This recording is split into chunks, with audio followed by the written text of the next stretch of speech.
everyone, welcome to our channel Education Hotspot. So here we are with one more video in the series of IGNOU MA Sociology. हम इस video में second year के subject की बात कर रहे हैं, दैट इज MPS3. अब ये subject sociology plus political science दोनों स्टूडेंट का कॉमन है.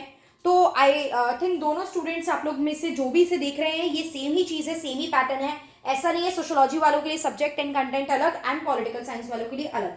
एंड अगर आप इस वीडियो तक पहुंचे हैं तो आई एम श्योर आप लोगों ने जो भी पूरी प्लेलिस्ट है MPS3 की ऑलरेडी अवेलेबल है. जितनी भी वीडियोस प्लेलिस्ट में है आपने देख ली है.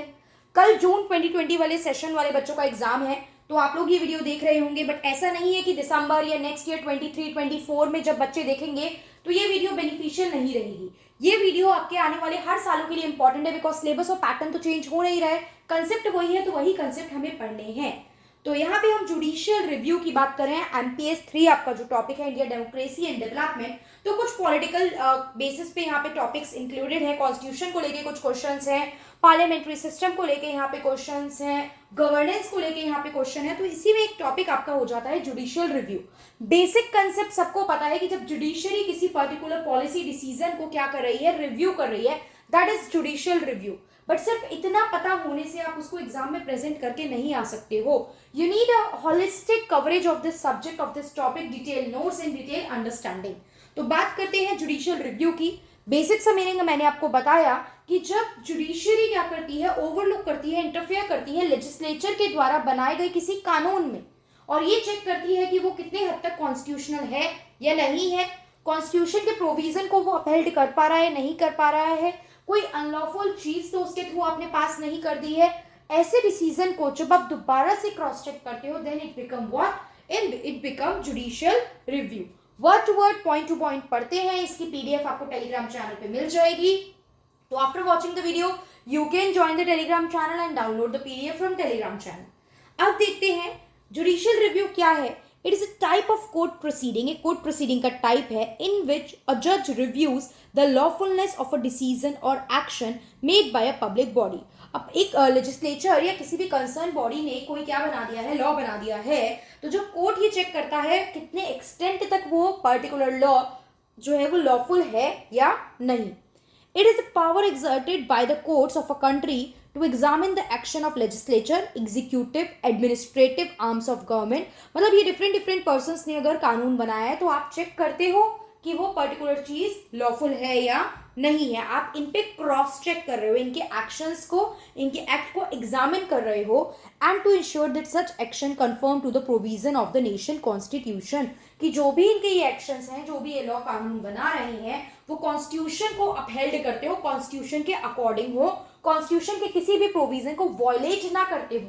बिकॉज अगर आपकी फंडामेंटल राइट पे कोई चीज सीधा असर प्रभाव डाल रही है, उसे वॉयलेट कर रही है, तो माना जाता है कि वो चीज क्या हो जाती है, वो लॉ नल एंड वॉइड हो जाती है. हम उस लॉ को कैंसिल कर देंगे, that law will become null and void, because वो मेरे फंडामेंटल राइट पे क्या कर रही है, इंपैक्ट डाल रही है. So it is considered as a basic structure of the constitution. इसे कॉन्स्टिट्यूशन के बेसिक स्ट्रक्चर का पार्ट माना गया. नेक्स्ट बोला गया कि power of judicial review is significantly vested upon the high courts and the Supreme Court of India के पास होती है. They both can do judicial review. If an ordinance is determined to violate the Indian constitution, अगर आप देख रहे हो कि कोई भी ऑर्डिनेंस है जो वॉयलेट कर रहा है कॉन्स्टिट्यूशन के प्रोविजन को, तो यहाँ पे कोर्ट्स के पास अथॉरिटी होती है कि वो उसको अनकॉन्स्टिट्यूशनल डिक्लेयर कर सकते हैं. अब ये चीज स्टार्ट कहाँ से हुई, वैल्यूएशन, थोड़ा सा हिस्टोरिकल बैकग्राउंड अगर हम लिखें तो देखो जुडिशियल रिव्यू जो है वो इनोवेशन कहाँ की थी, अमेरिकन सुप्रीम कोर्ट की थी. वहां पे जस्टिस मार्शल ने इसे प्रपोज करा था मार्बरी वर्सेस मेडिसन केस में 1803 में. इंडिया में ये फाइनली जो आपको देखने को मिला, ये इंदिरा गांधी वर्सेस राजनारायण 1975 का केस था. इमरजेंसी वाले टाइम 1975 में इमरजेंसी लगी थी. यहाँ पे जुडिशियल रिव्यू जो था उसको बेसिक फीचर माना गया कॉन्स्टिट्यूशन का. इससे पहले भी देखो दो सिस्टम, लॉ के दो सिस्टम फॉलो किए जाते थे, procedure established by law and due process of law. साधारण सी भाषा में मैं पहले आपको ये बेसिक समझा दूं. प्रोसीजर एस्टैब्लिश्ड बाय लॉ क्या कहता है कि भाई आपकी लेजिस्लेचर है, लोकसभा राज्यसभा, आपकी पार्लियामेंट ने कानून बनाया, उन्होंने एक प्रोसीजर सेट कर दिया, अब आपको उस प्रोसीजर के अकॉर्डिंग चलना है. Let me take an example. मैंने यहाँ पे नहीं लिखा है, मैं एक एग्जाम्पल लेके बता रही हूँ. एक केस था AK गोपालन का. उससे पहले क्या हुआ था, प्रिवेंटिव डिटेक्शन एक्ट आया 1950 में. प्रिवेंटिव डिटेंशन एक्ट सीधा सीधा क्या कहता था कि आप अरेस्ट कर लोगे पर्सन को ऑन द बेस ऑफ कि मुझे शक है उस पर्सन पे, मैंने अरेस्ट कर लिया, तो दैट वाज प्रिवेंटिव डिटेंशन। अब हो सकता है यार आप इसको अपने पर्सनल बेनिफिट के लिए यूज कर रहे हो, उस पर्सन को तो आपने मौका ही नहीं दिया ना अपने आप को जस्टिफाई करने का। वो पर्सन कैसे पूछेगा कि आपने मुझे किस ग्राउंड पे अरेस्ट किया, on what ground do you arrested me. बाद में इसको चल के कॉन्स्टिट्यूशनल रिट भी है ना, हैबियस कॉर्पस, उसके रिगार्डिंग भी केस हुए थे। तो प्रोसीजर, अब ए के गोपालन का जब केस गया तो यहाँ पे कोर्ट ने जजमेंट दी कि भाई हाँ ठीक है, आपका जो अरेस्ट है दैट इज नॉट रॉन्ग, क्योंकि हम यहाँ पे ये नहीं चेक कर रहे हैं कि ये प्रिवेंटिव डिटेंशन कानून लाए तो ये लोग क्यों लाए, नहीं, देयर इज अ लॉ बनाया है पार्लियामेंट ने और उस लॉ के बेसिस पे आपको अरेस्ट किया गया है, then that arrest is okay. अब वो लॉ क्यों बनाया था, क्यों आपको अरेस्ट कर लिया गया, ये सब चीजों की तो यहाँ पे बात ही नहीं हो रही है। लेकिन प्रोसीजर एस्टैब्लिश बाय लॉ यही चीज कहता है। आपने ब्रिटेन गवर्नमेंट से ये सिस्टम लिया और आप इसे ही अडॉप्ट कर रहे थे। जब आपकी अडॉप्ट करने की बारी आई थी ना तो कंफ्यूजन थी कि हम अपने जुडिशियरी सिस्टम में प्रोसीजर एस्टैब्लिश बाय लॉ लें या ड्यू प्रोसेस ऑफ लॉ लें। अभी ड्यू प्रोसेस भी बताऊंगी, लेकिन यहाँ पे प्रॉब्लम थी क्योंकि धीरे धीरे अभी आप नई नई जुडिशियरी हो, जैसे जैसे आप सिस्टम सेट करोगे, केसेस बढ़ेंगे, तो आपके लिए due process of law follow करना थोड़ा मुश्किल हो जाता। इस वजह से उस टाइम पे आपने प्रोसीजर एस्टैब्लिश बाय लॉ को अडॉप्ट कर लिया था। तो अब हमने देखा इस बेसिस पे आपने ए के गोपालन की अरेस्ट को तो क्या मान लिया था, ठीक मान लिया था कि इट इज ओके। हाँ, लेकिन एक आपके फजल अली करके जो जस्टिस थे उसमें उन्होंने बोला, उन्होंने इस चीज को बाकी जजमेंट से अलग जाके अपना एक फैसला यहाँ पे दिया, जो उन्होंने ये चीज बोली कि ठीक है लेकिन यहाँ पे एक पॉइंट गलत है, दिस पर्टिकुलर चीज इससे जस्ट और अनजस्ट, फेयर और अनफेयर का पता नहीं चल पा रहा है। और ड्यू प्रोसेस ऑफ लॉ क्या कहता है, ड्यू प्रोसेस ऑफ लॉ कहता है कि ठीक है भाई आपने कहा प्रिवेंटिव डिटेंशन से अरेस्ट करे हो, लेकिन ऑन व्हाट ग्राउंड ये भी तो चेक करो। लाइक राजस्थान के एक विलेज में ये बोला गया कि अगर किसी वुमेन के 2 से ज्यादा बच्चे हैं तो वो सरपंच का इलेक्शन नहीं लड़ सकती हैं। लेकिन आपको पता है इंडिया एक पेट्रियार्कल सोसाइटी है, यहाँ पे वुमेन मतलब बच्चे होना जो है it was not completely in the hand of the women ना, सिर्फ वुमेन का रोल थोड़ी है, मेल का भी तो रोल है। मेल डोमिनेंट सोसाइटी है, वुमेन कितना चलाइए, और सरपंच तो एक गांव की बात है और गांव में तो बहुत ज्यादा डेवलपमेंट और एम्पावरमेंट की बात वैसे ही नहीं होती है। तो ऑल इन ऑल आपके इस फैसले से नुकसान तो वुमेन का ही है, उनका फायदा कहाँ है। तो that's why due process of law क्या कहता है कि जो भी डिसीजन है आप उसका बैकग्राउंड भी चेक करोगे, on what basis, on what ground वो डिसीजन लिया गया, उस बेसिस पे आप अपना डिसीजन जो है वो फ्रेम करोगे। तो प्रोसीजर एस्टैब्लिश बाय लॉ क्या कहता है, that law is duly enacted by the it means that law is duly enacted by the legislature or the concerned body is valid only if correct procedure has been followed। अगर proper follow करके बनाए, yes legislature के पास right है कि वो कानून बना सकती हैं, उन्होंने मेजोरिटी से बना दिया तो वो सही है, और उस एक्ट के बेसिस पे अगर कोई डिसीजन दिया जा रहा है तो वो भी सही होगा फिर। This is procedure establish by law. Due process of law क्या कहता है कि आप it not only check if there is a law to deprive the life and personal liberty of a person, ये नहीं कि आपका आर्टिकल 21 को हिंडर कर रहा है, ये चीज आपको चेक भी करना है कि वो जस्ट एंड फेयर है, इट इज राइट, ये सही भी है, न्याय भी है इसमें या नहीं, तो of a person, but also ensure that law is made fair and just, कि जो कानून बनाया है वो अपने पर्सनल बेनिफिट के लिए तो नहीं यूज किया जा रहा है, उसमें लोगों का, नॉर्मल पब्लिक का, कॉमन पीपल का नुकसान तो नहीं हो रहा है। So all these thing need to be checked. I hope it is clear. तो 1975 के बाद यहाँ पे हम ड्यू प्रोसेस ऑफ लॉ की तरफ कन्वर्ट कर चुके थे। इंडिया फॉलो करती थी स्टार्टिंग में procedure establish by law, America follow करता था ड्यू प्रोसेस ऑफ लॉ, लेकिन 1975 के बाद थोड़ा सा हमारे सिस्टम में देखो, ऑल्दो कंपल्सन अभी भी नहीं आई है, कभी court due process of law के बेसिस पे वर्डिक्ट दे रहे थे, कभी प्रोसीजर एस्टैब्लिश बाय लॉ के बेसिस पे चीजें कर रहे थे, बहुत सारे केसेस रहे हैं ऐसे। केस डिस्कस करना इज नॉट द पार्ट यहाँ पे अभी, ठीक है। तो दिस इज अब थोड़ा सा टुवर्ड्स जो चेंजेस है वो किस तरफ, ड्यू प्रोसेस ऑफ लॉ की तरफ हमें देखने को मिल रहे हैं। सुप्रीम कोर्ट एक्ट करता है as a final interpreter and arbiter of the constitution. अब आप कब बोलोगे कि किसी एक ऑर्डिनेंस को, बिल को हम या किसी एक चीज को आप कहोगे जुडिशियल रिव्यू के लिए भेजना चाहिए। सबसे पहली बात, जब जो लेजिस्लेचर जिन्होंने कानून बनाया है उनके पास उस चीज को बनाने की एक्सपर्टाइज नहीं है, उस लेजिस्लेशन को पास करने के लिए, उस ऑर्डिनेंस को पास करने के लिए वो इतने एक्सपर्टाइज नहीं है, तब हम भेज सकते हैं। या फिर आपका जो भी लॉ बना है उसने कोई कॉन्स्टिट्यूशन के प्रोविजन को ब्रेक कर दिया कि भाई ये तो कॉन्स्टिट्यूशन के अगेंस्ट जाके बात कर रहा है तो दिस इज अनलॉफुल, ये तो होना ही होना है, तो देखना पड़ेगा चीजें। आपका कोई भी फंडामेंटल राइट वायलेट हो रहा है तो, ठीक है, बिकॉज फंडामेंटल राइट्स को प्रोटेक्ट करना सुप्रीम कोर्ट में के हाथ में होता है इन केस आपका कोई भी फंडामेंटल राइट वायलेट होता है तो you can straight away go to the Supreme Court ना। तो कब कब judicial review, legislature don't have necessary expertise to pass legislation, law violate constitution provision and any fundamental right is being violated. अब आपके constitution provision क्या है regarding judicial review, मैं कुछ आर्टिकल फटाफट से आपको उसमें बोल के बता रही हूँ। ये आर्टिकल ये कहता है, तो this things is related to judicial review.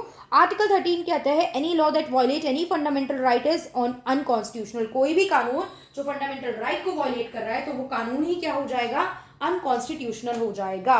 Article 32 and 226 ये राइट रिस्पेक्टिवली सुप्रीम कोर्ट और हाई कोर्ट को ये पावर देते हैं कि वो जुडिशियल रिव्यू कर सकते हैं। क्यों? क्योंकि वो एक्ट करते हैं as a guardian and guarantor of the basic right. तो आर्टिकल 32 एंड 226। आर्टिकल 131 से 136 क्या कहता है कि सुप्रीम कोर्ट के पास ये अथॉरिटी है कि वो इंडिविजुअल्स के बीच में हो रहे कुछ dispute, individual state union state इनके बीच में हो रहे डिस्प्यूट्स के बीच में एक इंपॉर्टेंट रोल प्ले करता है, अथॉरिटी है उसको डिसीजन लेने की इन सब केसेस में। आर्टिकल 372(1) क्या कहता है कि जुडिशियल एग्जामिनेशन करना, जुडिशियल मतलब कानूनी के दायरे में, न्याय मतलब जुडिशरी क्या होती है, द बॉडी जो डिसीजन ले रही है ना, जिसके हाथ में जजमेंट है। प्री कॉन्स्टिट्यूशनल लेजिस्लेशन, कॉन्स्टिट्यूशन बनने से पहले जो कुछ लेजिस्लेशन थी, उनके कुछ जो डिसीजन थे जो तब से चले आ रहे हैं उनके बारे में डिसीजन लेना। फॉर एग्जाम्पल बहुत पहले से डिस्कशन चल रही है, जैसे कि अगर हम बात करें बाबरी और ये जो आपका पूरा है ना मस्जिद एंड ये सब चीज़ों को लेके, तो उनकी जजमेंट भी तो वहीं देखी जाएगी, क्योंकि उनमें जो प्रोविजन है, जो बातें हैं, जो डिस्कशन है, वो मेडिवल हिस्ट्री और पता नहीं कब कब कितने पुराने टाइम की है, तो उसमें उसके बारे में थोड़ी कॉन्स्टिट्यूशन में डायरेक्टली कोई बात लिखी होगी। तो ये सब चीज़ें। देन आर्टिकल 137 क्या कहता है आपका, after Supreme Court deliver judgment, जब सुप्रीम कोर्ट ने जजमेंट डिलीवर करी, review petition is filed under this article. इस आर्टिकल के अंदर आप रिव्यू पिटीशन डालते हो, और अगर रिव्यू पिटीशन कैंसिल हो गई तो रिव्यू पिटीशन तो नहीं गई, देन फिर आप क्यूरेटिव जो पिटीशन है वो फिल करोगे। क्लियर? सो दैट आप अपने क्या करोगे, डिसीजन को रिकंसीडर कर सको। आपने डाली रिव्यू पिटीशन हो गई डिसमिस, उसके बाद आप डालोगे क्यूरेटिव पिटीशंस, जिससे कि जो भी डिसीजन था उसको रिकंसीडर किया जा सके। Court shall not apply judicial review suo motu. Court अपनी मर्जी से नहीं कर सकता कि मेरा मन कर रहा है ये चीज गलत है, चलो मैं इसमें देखूंगा, नहीं। ऐसे तो कोर्ट की मन मर्जी हो गई ना। वो कोर्ट तब ये काम करता है जब उसके पास किसी ने कोई पिटीशन डाली। इतने केसेस है कोर्ट के पास, कोर्ट अपनी मन मर्जी से जाके ये सब काम नहीं कर रहा है। सुओ मोटो होता है मतलब बाय सेल्फ, अपनी मर्जी से सब कुछ नहीं करता ये। It will wait till a petition is filed to challenge the constitutionality of the law। आपको ये देखना कि वो लॉ कॉन्स्टिट्यूशन को सीधा सीधा अपोज कर रहा है, कॉन्स्टिट्यूशन के प्रोविजन को ब्रेक कर रहा है। अगर ये किसी ने पिटीशन फाइल करी है तभी सुप्रीम कोर्ट वो चीज देखेगा और उसमें फैसला सुनाएगा। ठीक है, ये चीज के बेसिस पे है बिफोर अप्लाइंग जुडिशियल रिव्यू। ये चीज आपको माइंड में रखनी है। नेक्स्ट इंपॉर्टेंस क्या है इसके, देखो कॉन्स्टिट्यूशन की सुप्रीमेसी बनी रहती है, बिकॉज कॉन्स्टिट्यूशन को प्रोटेक्ट करके चला जाता है इसके थ्रू। पावर मिसयूज ना हो इस बात को देख के चला जाता है। आपके बेसिक राइट को प्रोटेक्ट करके रखा जाता है, लोगों के बेसिक राइट हिंडर ना हो।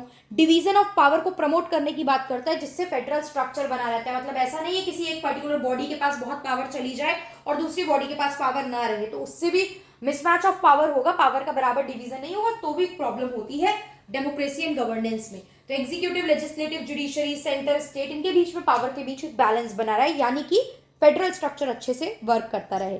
ये शो करता है कि इंडिपेंडेंट है जुडिशरी, एग्जीक्यूटिव लेजिस्लेचर पे डिपेंडेंट नहीं है। बिकॉज अगर जुडिशरी डिपेंडेंट हो गई तो फिर तो आपकी कंट्री में जस्टिस इज जीरो।